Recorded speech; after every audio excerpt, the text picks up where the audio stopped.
तो आज का जो अपना संस्कृत का टॉपिक रहने वाला है वो है अवयवी भाव समास। यानी कि आज हम करेंगे अवयवी भाव समास के बारे में चर्चा। तो आपके परीक्षा में समास जो आता है वो 3 नंबर का आता है।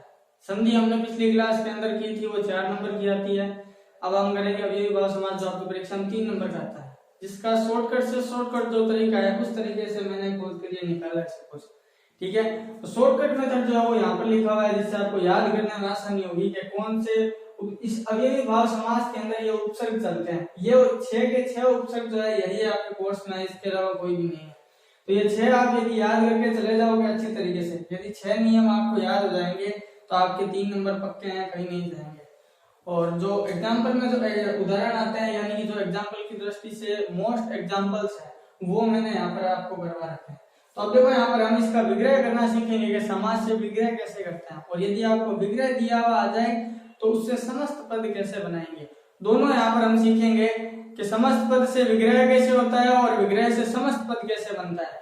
अब वो समास का नाम तो आपको पूछेगा ही नहीं, क्योंकि आपके कोर्स में केवल एक ही समास है, वो है अवयवी भाव समास। तो सारे बच्चे एक ही नाम लिख कर आएंगे, अवयवी भाव समास। इसके अलावा बाकी सारे समास काट दिए गए। तो अब देखो यहाँ पर सबसे पहले अपने को ध्यान रखना है कि ये 6 उपसर्ग होते हैं अवयवी भाव समास के अंदर, अनु, उप, निर, अधि, प्रति और यथा।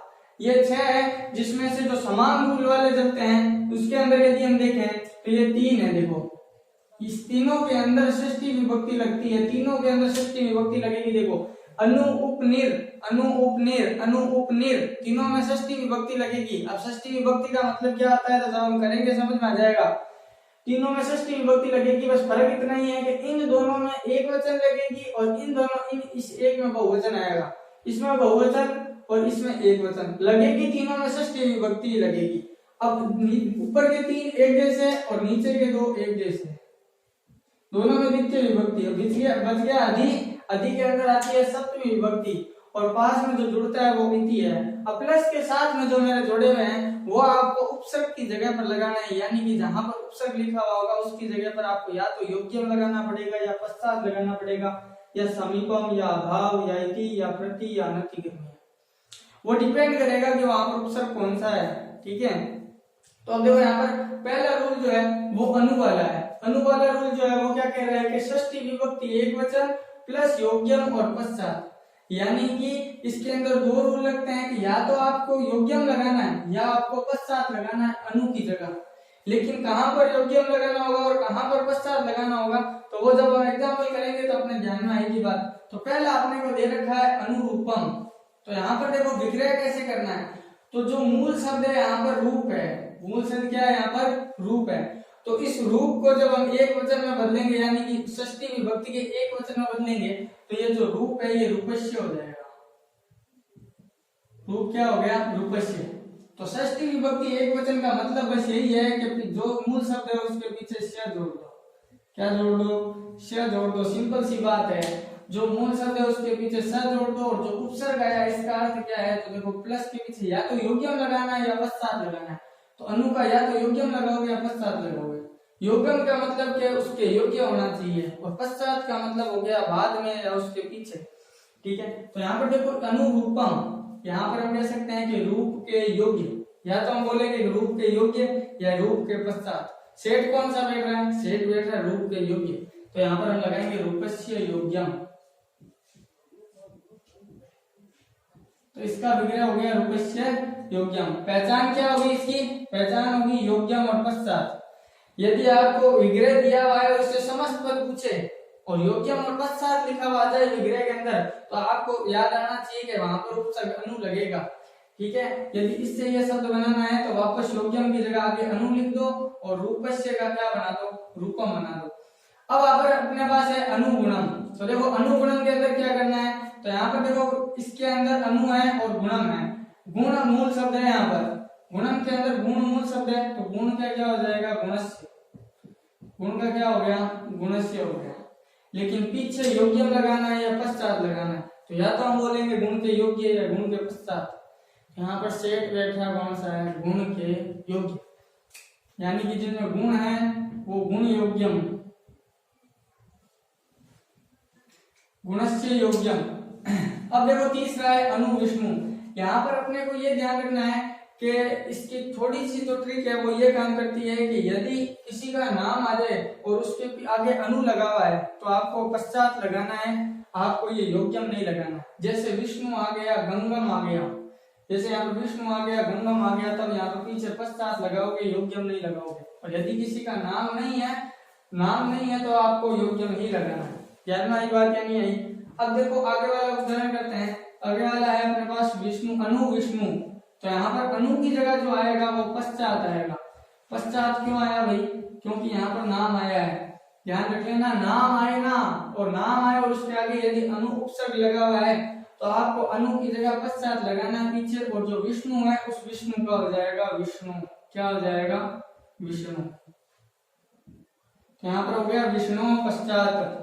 तो यहाँ पर देखो कि यदि योग्यम लगाए तो आपको पीछे श लगाना है, और यदि पश्चात लगाओगे तो पश्चात में पीछे आपको ओ की मात्रा लगानी पड़ेगी। यहाँ पर विष्णु पश्चात है।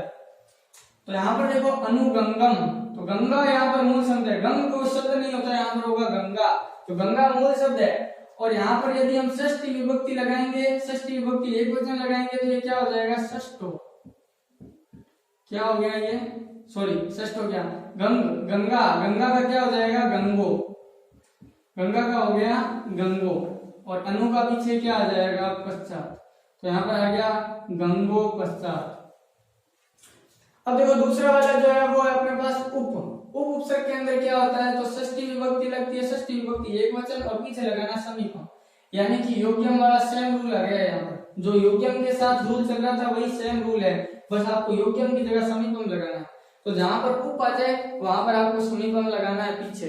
समास विग्रह करते समय यदि आगे समस्त पद के अंदर उप आता है तब आपको समास विग्रह करते समय पीछे समीपम लगाना है। और आगे षष्ठी विभक्ति एक वचन का तो आपको पता ही है कि षष्ठी विभक्ति एक वचन के अंदर क्या चलता है? श चलता है।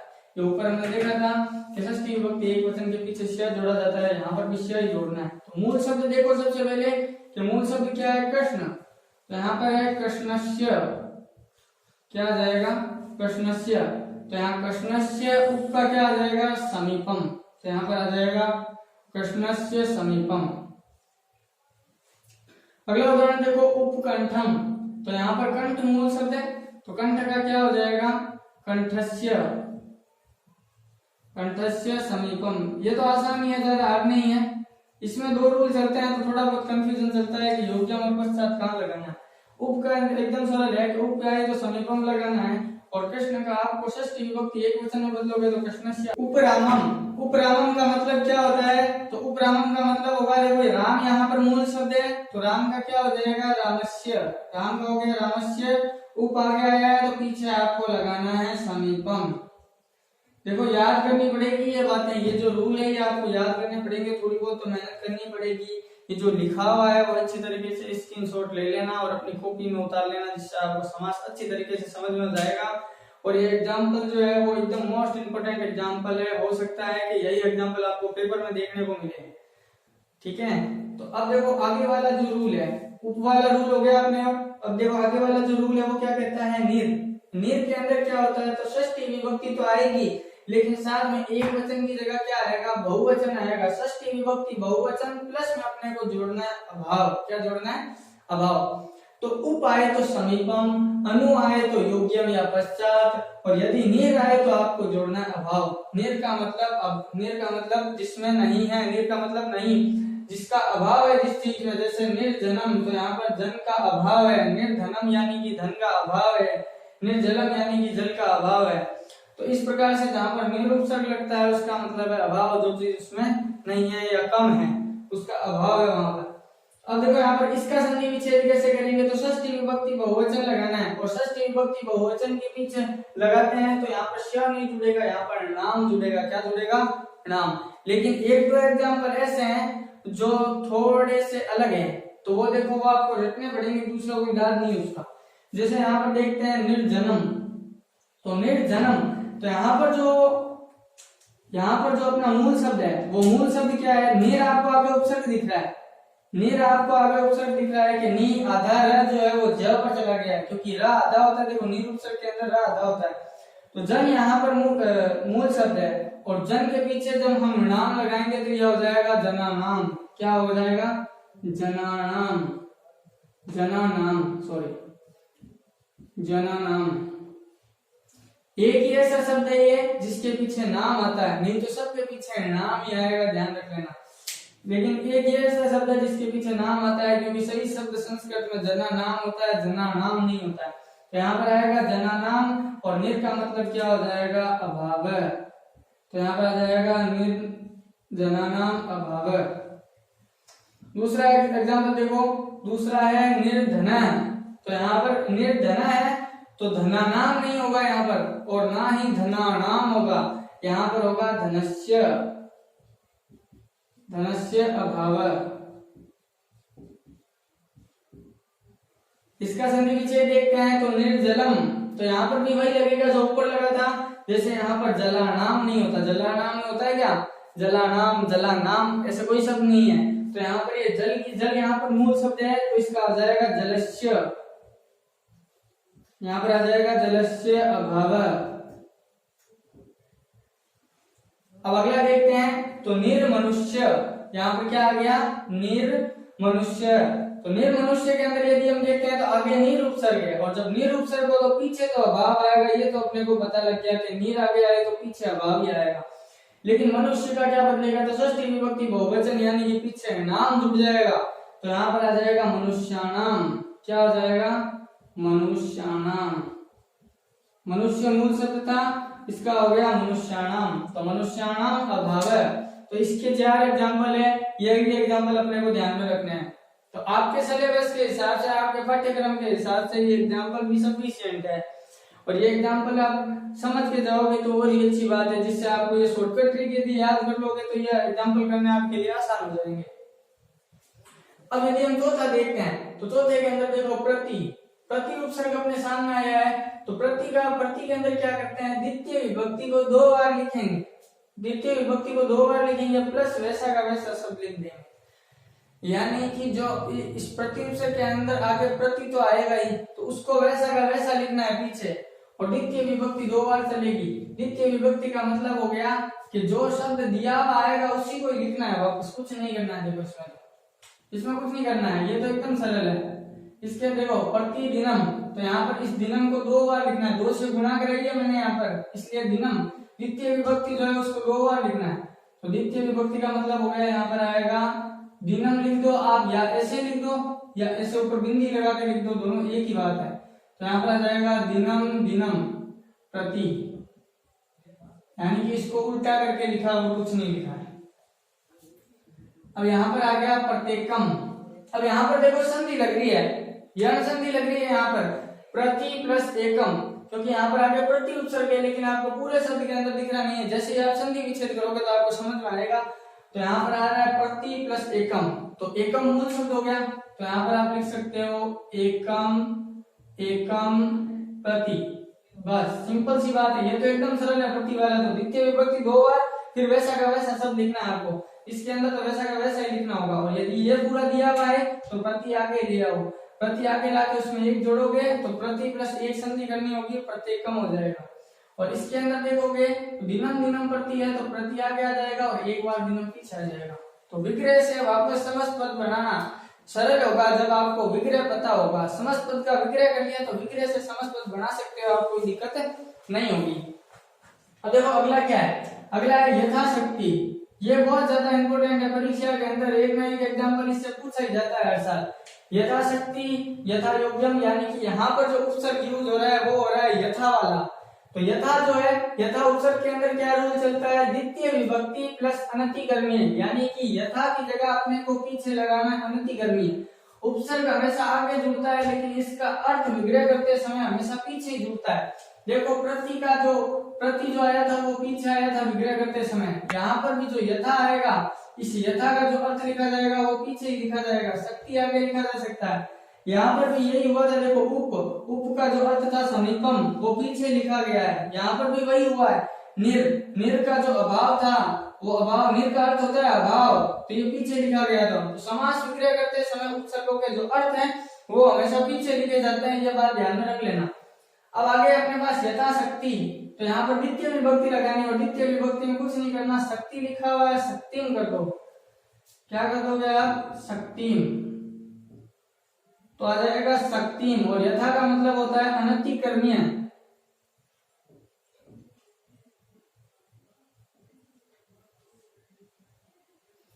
यथाशक्ति का मतलब हो गया शक्तिम अनतिकरणीय, यानी कि किसी अनतिकरणीय का मतलब किसी चीज का उल्लंघन ना करना। अब अगला अपने पास है यथा योग्यम। तो यथा योग्यम का अर्थ क्या हो जाएगा? योग्यम का योग्यम उतार दो, ये द्वितीय विभक्ति में लिखा हुआ है पहले से ही, तो ये आ जाएगा योग्यम का योग्यम। यथा, यथा का अर्थ होता है अनतिकरणीय। तो अब देखो आगे वाला जो है वो है अपना अधि उपसर्ग। लास्ट उपसर्ग रहा है अधि। अधि में कुछ नहीं है, सबसे डिफरेंट है, इसमें सप्तमी विभक्ति लगेगी और पीछे इति लगेगा। सप्तमी विभक्ति प्लस इति। तो सप्तमी विभक्ति और प्लस अति कैसे लगाओगे? तो सप्तमी विभक्ति में कुछ नहीं होता, ये जो ई की मात्रा, जो पीछे मात्रा लगी हुई होगी मूल शब्द पे, उसके ओ की मात्रा लगा देना बस, और कुछ नहीं करना। तो देखो इसका कैसे करोगे? हरि का हो जाएगा हरो। क्या हो जाएगा? हरो। और अधि का अर्थ होता है इति, तो यहाँ पर आप लिख दोगे हरो इति। क्या लिख दोगे? हरो इति। विष्णु है तो विष्णु का क्या हो जाएगा? विष्णु। क्या हो जाएगा? विष्णु। अधि का क्या हो जाएगा? इति। तो सिंपल सी बात है, पहले ये आपको नोट्स ये अच्छी तरीके से याद है कि अनु उपनिर में षष्ठी विभक्ति, अनु उपनिर में षष्ठी विभक्ति, जिसमें अनु और उप के अंदर जो है वो एक वचन आता है, लेकिन निर के अंदर बहुवचन आता है। ठीक है, उसके बाद में प्रति और यथा में द्वितीय विभक्ति चलेगी, लेकिन यथा के अंदर द्वितीय विभक्ति 2 बार रिपीट करनी है। तो यथा प्रति वाला तो समझ में आ जाएगा, क्योंकि प्रति वाला एग्जाम्पल आसान ही है, यथा भी एग्जाम्पल ही है। और अधि, अधि सबसे अलग है, इसके अंदर सप्तमी विभक्ति लगती है और साथ में इति जुड़ता है पीछे। तो यह आज अपना अव्ययी भाव समास वाला जो टॉपिक था वो खत्म होता है। आगे मिलेंगे नेक्स्ट टॉपिक के साथ में और बहुत जल्द मिलेंगे। तब तक के लिए जय हिंद, जय भारत। और यदि आपको वीडियो अच्छा लगा है तो चैनल को लाइक करें, शेयर करें और सब्सक्राइब करें। धन्यवाद।